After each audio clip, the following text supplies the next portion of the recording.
1 नोव्हेंबरला निवडणूक आयोगाविरोधात एल्गार पुकारला जाणार आहे। निवडणूक आयोगाची सलग 2 दिवस भेट घेऊन सुद्धा निवडणूक आयोग काहीच समाधानकारक भूमिका घेताना दिसलं नाही। त्यामुळे मग राज्यातील विरोधकांनी निवडणूक आयोगाविरोधात दंड थोपटला आहे। निवडणूक आयोगाविरोधात मुंबईमध्ये सर्वपक्ष विरोधकांनी मोर्चा काढण्याचा निर्धार केलाय। ही घोषणा शिवसेना खासदार संजय राऊतांनी केली। महाराष्ट्रभरातून आघाडीतील सगळ्याच पक्षाचे कार्यकर्ते पदाधिकारी 1 नोव्हेंबरला मुंबईच्या मोर्चात सहभागी होतील। ज्येष्ठ नेते शरद पवार, शिवसेना प्रमुख उद्धव ठाकरे, मनसेचे अध्यक्ष राज ठाकरे, काँग्रेसचे सगळे ज्येष्ठ नेते तिथे एकत्रित येतील, त्या मोर्चाचं नेतृत्व करतील असं खासदार संजय म्हणाले।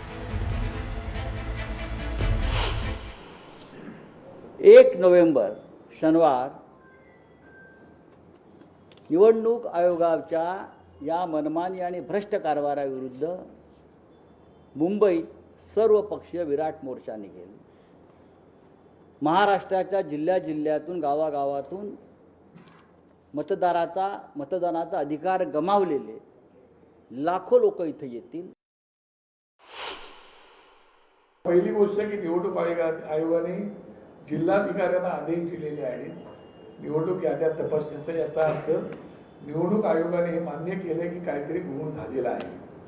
हे जर त्यांनी घोळ झालेला मान्य केला असेल तर तो घोळ त्यांच्या लक्षात आलेला असून सुद्धा ते जर डोळेझाकपणा करणार असतील तर त्यांच्या डोळ्यात अंजन घालण्यासाठी 1 तारखेला शनिवारी तो मोर्चा सर्व विरोधी पक्षाच्या वतीने काढण्यात आलेला आहे। सत्तेत असणारे लोक देखील या मोर्चामध्ये सहभागी झाले तर कोणाची ना नाही, पण अशा चुकीच्या आणि म्हणजे चोरीच्या वाटेने मतदार घुसडलेल्या मतदार यादीचा ज्यांना फायदा होतो ते कदाचित आमच्या मोर्चामध्ये येणार नाही। पुढच्या बातमीकडे आपण वळूया। आपण बघतोय वेगवेगळ्या राजकीय घडामोडी आपल्या आजूबाजूला घडतायत। विरोधक काढत असलेल्या या मोर्चावर टीका सत्ताधाऱ्यांनी केलेली आहे। पराभवाची चाहूल लागल्यामुळे त्यांचा थैथयाट बघायला मिळतोय असं सत्ताधारी म्हणाले। लोकसभेमध्ये यांना मतं पडली तर यंत्रणा बरोबर आणि यंत्रही बरोबर हे पराभूत झाले की यंत्रणाही चुकीचं आणि यंत्रही चुकीचं। मला वाटतं या सगळ्या गोष्टी मुंबईकर ओळखतात, राज्य ओळखतो, मराठी माणूस ओळखतो। निवडणुकांच्या पराभवाची चाहूल लागल्यावरची ही पळापळ आहे आणि ती पळापळ असलेली लोकांना दिसते। त्यांच्यावर अतिशय मरगळ आलेली आहे आणि म्हणून हा केविलवाणा प्रयत्न चाललेला आहे। मला समजत नाही, यादीमध्ये घोळ आहे, पेट्यांमध्ये घोळ आहे, हारल्यावर त्यांनी मान्य केलं पाहिजे।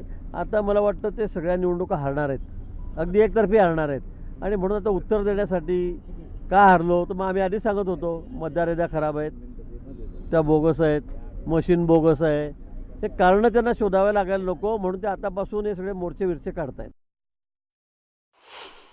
राजसाहेबांच्या बरोबरचे आजकाल ज्यांच्या मांडीला मांडी लावून ते बसतात, संघटचा आसार असू शकतो, कारण का उद्धवजी आणि त्यांचा मुलगा आदित्य ठाकरे ह्यांच्या मेंदूची साईज केवढी आहे हे आता महाराष्ट्राला चांगल्या पद्धतीने माहिती आहे। निवडणुका घेऊ नये, घेऊन दाखवा ही अर्बन नक्षलची भाषा आहे।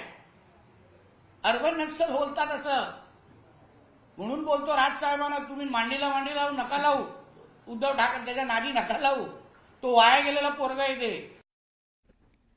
भाजप नेत्यांच्या या टीकेवर खासदार संजय राऊतांनी टोला लगावला। जर प्रश्न आयोगाला विचारतोय तर मग भाजप नेते का उत्तर देत आहेत?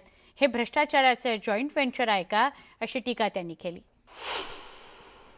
स्वायत्त संस्था तर आमच्या प्रश्नांची उत्तर आणि आमच्या शंकांचं निरसन हे फक्त निवडणूक आयोगाने करायला पाहिजे। जर भारतीय जनता पक्ष उत्तर देत असतील किंवा मिंदे उत्तर देत असतील याचा अर्थ निवडणूक आयोग आणि ह्या सगळ्या लोकांची मिलीभगत आहे, हे जॉईंट व्हेंचर भ्रष्टाचार आणि घोटाळे करण्याचं। भारतीय जनता पक्षाला किंवा मिंद्यांना मिरच्या का लागत आहेत?